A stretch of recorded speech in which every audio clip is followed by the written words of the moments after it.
இழுக்க நம்மோட பேச்சுதான் ஊரு முழுக்க. ஆடி மாசம் புள்ள ஆடி பாப்போம் உள்ள ஆடுகிற நேரம் இல்ல வாலிப புள்ள.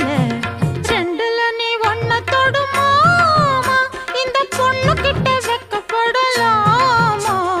ஜல்லிக்கட்டு காலரடிதாமா நீ தும்ப விட்டு வாழ தொடலாமா. பாய் மேல பூ போட்டு படிப்போமா புது பாட்டு. ஆமாமா அதுதானே அழுக்காத விளையாட்டு. ரெண்டுல நீ ஒன்ன தொடுமாமா இந்த பொண்ணு கிட்ட வெக்கப்படலாமா. ஜல்லிக்கட்டு காலரடிதாமா நீ தும்ப விட்டு வாழ தொடலாமா.